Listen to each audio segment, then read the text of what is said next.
There we go. All right, here we go for the tube. Say what up, tube. What up, tube? Here we go. What up, tube? Here we go for the show. Ready to rock and roll in 3, 2, 1. Welcome to another episode of Business Bros.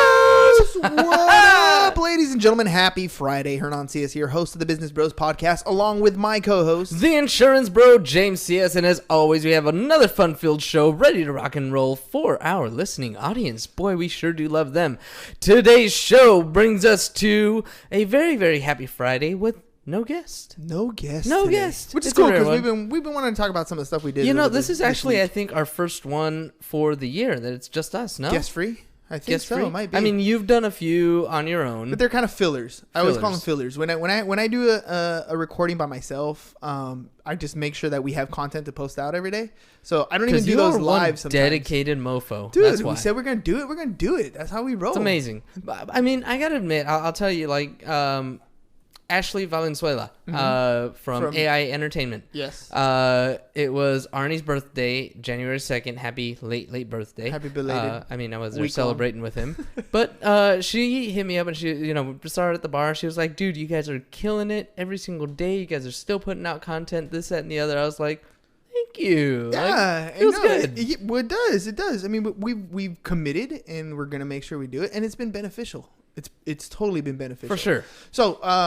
So before we get started, I got to make sure we always shout out Pipeline Insurance. Make sure if you guys have any insurance needs, anything you need, home, auto, commercial, GL, workers' comp, whatever it might be, we're here to help you out with that. We're here to be of service to you. Maybe you want to add insurance into your business. Maybe you have, a mortgage office or a tax office. Tax season's upon us. And you want to help increase your bottom line, but without doing any additional extra work, we can help you out with that. We'll handle all the heavy lifting, cut you a check, show you how to increase your bottom line. Hit up James 619-884-0045 or james@csfirst.com. Since I got you here and we haven't really quite figured this out, maybe we can figure this out on the show. What are we going to do for donations this year? Are we going to do, you know what I mean? Like, we've talked about it. I even had Noemi hit me up today because Noemi's one of my tax preparers. For those of you who are out there, Noemi's one of the avid listeners. Noemi Corona. She's an avid listener. She always, we hit up each other during tax, especially during tax season. We had to get all that stuff set up. And, so she said, we could do like toiletries and, all these different options.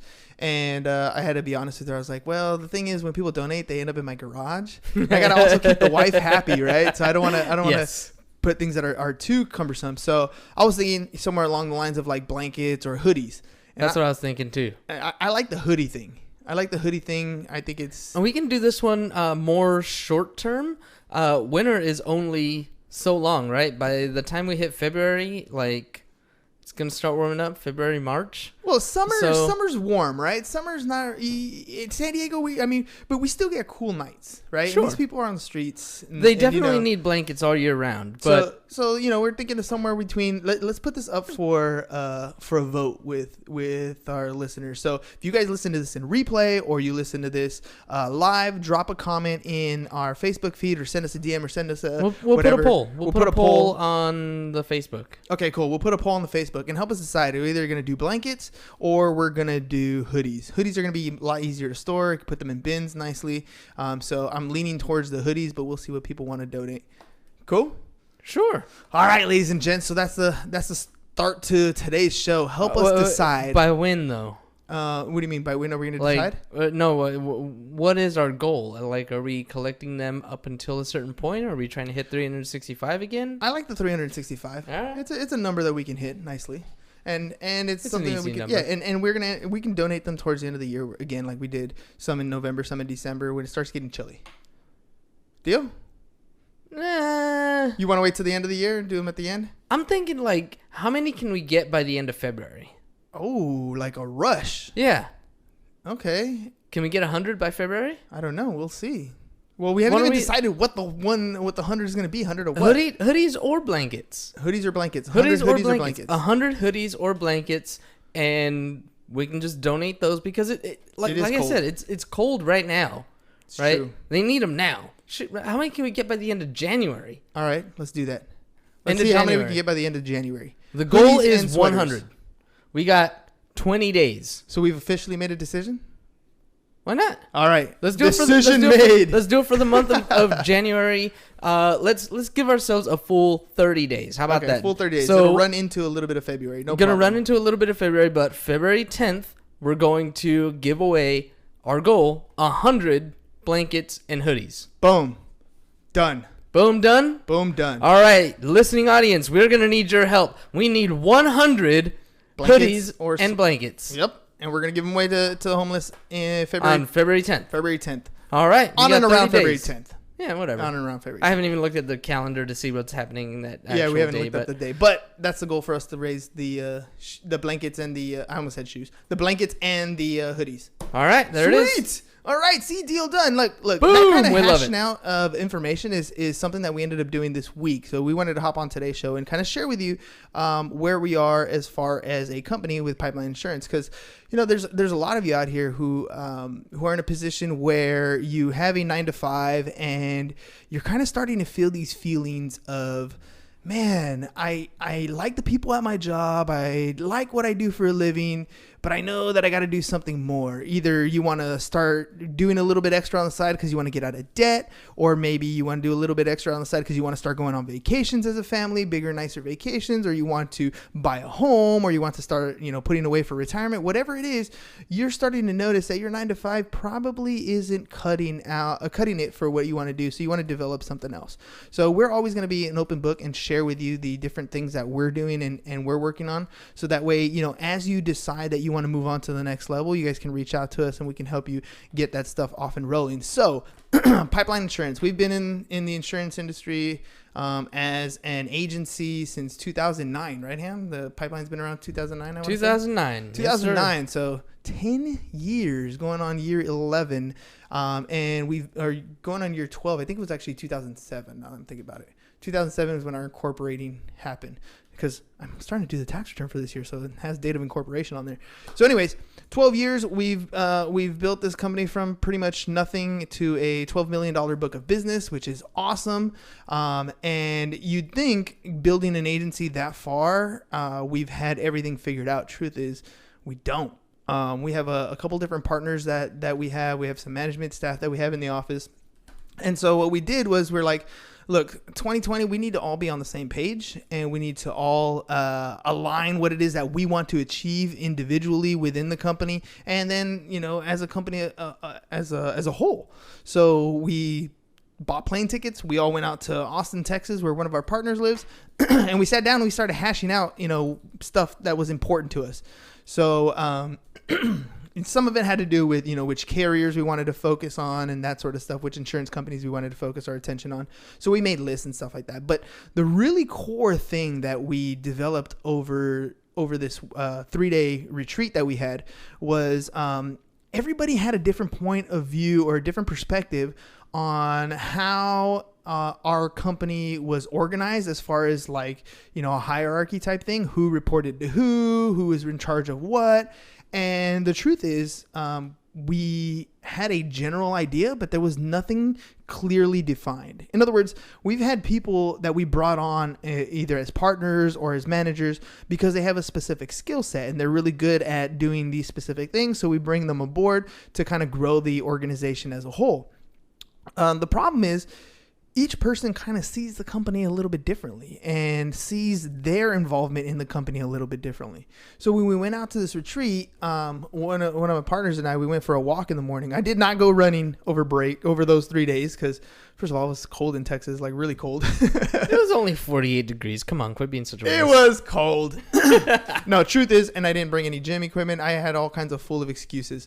So anyways, I didn't work out, but we went, I went out for a walk with Jimmy, and we kind of, during this walk, we were like, look, what is the one thing? There's a lot of things that we could be talking about in this retreat, but what is the one thing that if we created this, if we achieved this one thing, it would set the tone for all of 2020. It would help us get things in gear moving forward. And we kind of settled on the thought of, we're going to create an organizational chart, right? So everybody knows exactly what departments we have, who's staffing these departments, what's their responsibility, and what's the hierarchy for this thing. So that's what we did. So I kind of, took off my business owner hat. I threw on my teacher hat, and I said, how am I going to get this group of people to cultivate an idea, to share what it is that they already have, and then come up with something together. And so what we did was pretty basic, but pretty fun. We gave everybody that was there a piece of paper and time, and we said, look, here's what I want you to do. I want you to, in your own perspective, write down how you think this company looks like, the organizational chart that this company has, the way you see it, and then what are the roles and responsibilities of the different departments that you see, or the different partners that you see. And so everybody took some time, and we all had these, our pieces of paper, and we're drawing, and it was really cool to kind of step back and see. Some people are like frantically writing on a paper and then scratching everything out, like no, that doesn't work that way, and then kind of moving things around and redrawing and getting another piece of paper and trying to map out their ideas. And then once we had them all done, we kind of drew numbers, or rolled the dice, whatever it was, and started to present these ideas. And that in itself, I mean, first of all, everybody's kind of, vividly drawing out what they believe this company is how it's laid out. And then second, they get to present their idea. So this is, we basically all stood up and we presented our paper on our projector, right? The paper that we wrote out, we projected it on the wall, and each person kind of, said, this is how I see the company, and this is the departments that I see it. This is, whatever it is that they wanted to talk about.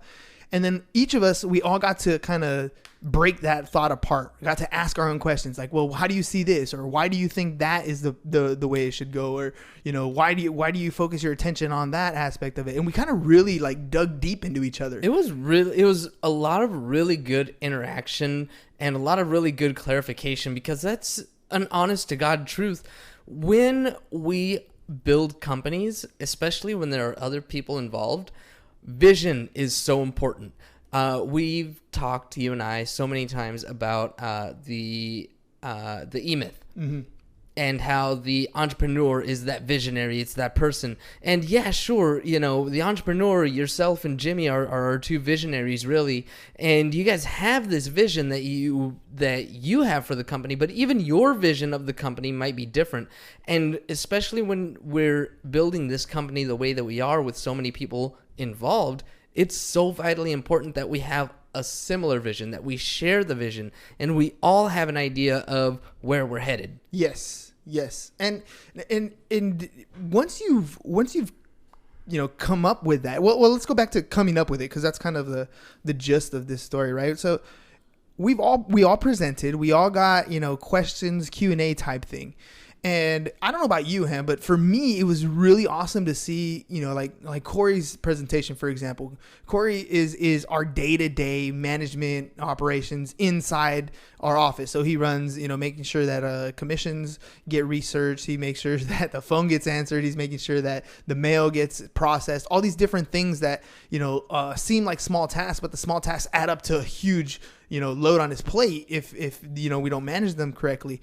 And so the way he was describing things was really cool to hear how he deals with the difference in partnerships, the difference in roles and perspectives, and then to hear Joe talk about how he sees the company from a very much COO overview. He's the chief operating officer, but he's looking at it not really day to day, but more like genuine roles of each of the entities that are involved here, and to hear everybody's perspective was, first of all, vitally important. But then the trick came to, how do we mesh these things together? How do we take everybody's individual point of view, mm-hmm. and then create something that everybody's like, okay, like this has buy-in. That was the kicker. Yeah. And it was really that idea of everybody having all these different ideas of how it all works, and coming up with that singular agreed upon vision. Right. 2020, man. 2020. It's the year of vision, year clarity. And we spent a lot of time most of the day was us hashing out each other's ideas. Dude, we didn't take a break until 3:30. Yeah, and we were forced to take a break because we're like, we got to eat something. But we were were all starving. And the cool thing is, I mean, we got an Airbnb, so like, you know, we all woke up, we had our own little morning routines, you know, going for a walk, whatever. And when we got started, like even then, like we were chilling in like our PJs kind of type thing, you know, like some of us still in sweats and shorts and just kind of lounging about, but focused on this one thing. We're focused on trying to get this thing in the right position because we have so much potential. Like there's so much that we're gonna do with this company that we've already done, and there, you know, so much groundwork that we've already laid, so much growth that we've already had, so many systems that we already had in place, and now it's time to just take all these pieces and put them in the right spot so that they start to run at their max potentials. You know what I mean? And so, you know, we sat down and we hashed this out. We took a whiteboard marker because we didn't have a whiteboard, by the way. It's an Airbnb. This is a house, so we took a whiteboard marker and we took the glass sliding doors, and that became our whiteboard. And the window, right? The sliding door windows. And so we mapped it all out, and we have this completed organizational chart. And when we were done finally constructing this thing, and we have boxes of different, you know, positions, and we have roles. One of the key things that I was emphasizing in this creation of the organizational chart is to create the organizational chart for a position, not a person, right? And so this is what I mean by that. If I'm going to place an individual into a job, that job has to have specific roles and responsibilities. When you go in and apply for a job anywhere you go, the job is going to have details on what's required for that particular position, the time frame, the pay, what your strengths need to be in order to be effective in this position. And that's kind of what we were creating with our organizational chart. This is not an organizational chart of who is in charge, who's the hierarchy, like who's the name, the partner name or the person's name. This is a job role, right? This is a position in the company.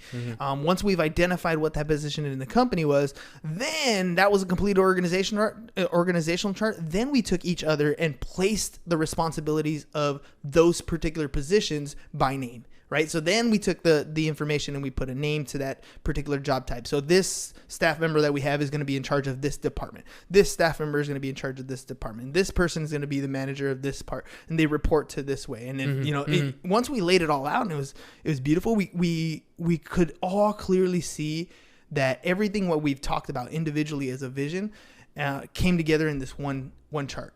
And it was super awesome because after we, you know, ordered pizza and we're kind of relaxing and looking back at what we've accomplished, we start having technical discussions, right? Like discussions like, oh, this particular client's having this issue, or you know, this particular agent needs this or whatever. And as we're discussing those things, the technicalities of the day-to-day operations, we knew exactly where to send that information to. This person or this job is responsible for that. Right. This is where it is in the process of you know, writing the insurance policy or whoever's responsibility was. And it was so amazing because when the problem presented itself, when the person would come in and say, this is a particular problem, we all would take a look at the organizational chart, and without even thinking about it, we all knew exactly where to go. And that is the key. Right? That means every single person that was in that room knew exactly the direction to go in. And that was vital. That was worth the 3-day trip. That was worth the time that we invested. That coming out of that retreat, that was the one thing that we needed to accomplish in order to move on and like hit the fast forward button. Because now we knew exactly what things to incorporate, and we knew what things we were missing. Right. And that's also key. So now we can go out and we can start looking for a particular person to fill this position, not just to hire somebody to help with a workload. Like we're hiring for a particular position. It was amazing. Like I 100% think that we need to do that more often. Yeah, like, you know, at least 2 times a year with everybody, so that we can, you know, decide where we're moving forward or what parts of this particular structure need modification or adjustments, or where the bottlenecks happen, that sort of stuff. But at least now, like, there is no question. We all know exactly where a problem lies and whose responsibility it is. Yeah. And I wanted to also say that we're lucky, and we're lucky enough to have the people on our team that when we came up with all of these job descriptions and all of these different responsibilities, we already had good people in place where we could say, okay, we can assign this to this person, and they're going to be good with it. Or we can change this person's role over to this, and they're going to be good with it, because we already have such awesome people on the team. That was one thing that we've always done really well, I think, is when we bring somebody on, we really look for a cool ass person. Yep. Right? That's kind of the mantra whenever we hire anybody, right? Cool ass people. Cool ass people. First of all, you have to be a cool ass person.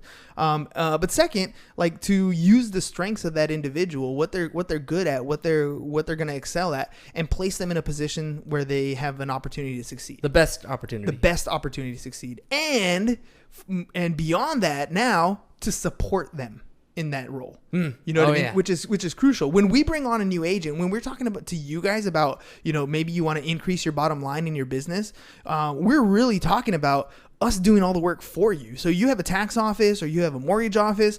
Look, there's business that's coming in that's insurance business that you're giving away, or maybe you're not even aware that you could be earning income on, but you don't want to do all the insurance work. So we're going to do it for you. But in order for us to do it for you, we need to have a process in place so that we have agents that process that work, so that you get the information that you need in a timely manner, so that we can give, issue payments to whoever needs to be paid, whether it's a carrier, commissions to an agent, or commissions to you guys. So all those things have to be set in place. So we have to make sure that we have a good person running and operating a particular system. The system is in motion, and we can then execute on that plan that we want to execute. And that's how we're going to take, this $12 million book of business and turn it into, 24, double it, and then, turn it into 120 or 10x it, whatever we want to do. But when we have the systems in place, when we have the organizational structure, when we have a clear and concise vision of where we want to go, now all of a sudden it's a different ballgame. We're all focusing our attentions on perfecting our particular lane to increase business, to increase effectiveness of what we're doing, to support the agents that we have online, to help them create generational wealth today, wealth today and generational wealth tomorrow. Whatever. I forgot how you did it. Yeah, that's it. Wealth You today, got it. You got it. Wealth tomorrow. So, yeah, dude, that was our Texas trip. That was this week. You know what I mean? And then we came home and back to podcasting and all that stuff. Oh, to all the catching up. Getting caught up. Yeah. But it comes down to, now we're in a position where, you know what? The podcast is doing its good thing. We're talking to additional people. For those of you who've been a guest in the podcast, you're part of our email base, and we're going to actually start utilizing that, trying to reach out to you, seeing how we can actually help you on a regular basis. Oh, yeah. For those of you who are already referring business to us, we super appreciate that. We're going to continue to do the best we can to make sure that you guys get all the stuff done in the way that you need it to be done in a timely manner. And just a bunch of cool things happening here in the near future. So one thing that I did want to emphasize that James and I had been talking about for the podcast itself is the focus on what we're going to do for you this year, right? Yeah. What we want to focus our attention on and how we're going to help you guys, and who our ideal client is for the podcast, right? So on the one hand, you kind of heard us discuss about what we're going to do. We're going to raise for the next 30 days. We're trying to get to 100 blankets and 100 hoodies. I like hoodies. But the other thing is, what's the emphasis of the show? And how much time we got, by the way, before I start jumping in? 7 minutes. Okay, so I'll make it super short and super sweet. We want to identify who it is we want to help, and it's basically the individual who's on the verge of thinking about adding that side hustle. We want you to be able to be in a position where you can fire your boss, right? And that comes with a series of different steps. It's not something that happens overnight, unless, of course, you win the lottery. If you heard any of our shows at the beginning, if you want to get rich, the way to get rich is... Get rich fast? Dude, yeah, if you want to get rich fast, get rich slow. Get rich slow, right? And it comes with a series of steps. And so we want to help you along those steps. We want to give you those steps to get there. So whether it's, at the very beginning where you're trying to figure out your own personal budget and put yourself in a position where you can pay your bills in time, maybe you're in a position where you need to get out of debt. We can help you get yourself in a position where you're out of debt. Maybe it's in a position where you want to start putting a savings account together. So let's set you up with a budget and an action plan and a game plan to help you get to that position. And now that you have that squared away, now you're looking to start a new side hustle. We want to be able to help you start your new side hustle, whether it's, putting people together to help build a business like we've done with the insurance company. or maybe you want to start getting licensed to, be in insurance or be in real estate or be, have a Series 6, Series 7, whatever it is that you're going to be. We're going to help you get those licenses if that's an avenue you want to go in. Yes. Or, support you beyond that in continuing education to help maintain your licenses or to help, develop sales skills and all these different things. That's where we want to be. We want to be in that position where you finally have an idea that you need to get yourself out of debt, or you get yourself personally in a financial position, and then transition over to building your side hustle so that it eventually becomes more than just a side hustle, and you can say F the boss, which is, fire the boss. Fire the boss. Fire the boss. And live the life that you've been wanting to live. There's so many different things when it comes to running a business, the technicalities of running a business, but the other part is putting yourself in a position where you're confident enough, where you know enough that you're willing to take that next step in that direction you want to go in.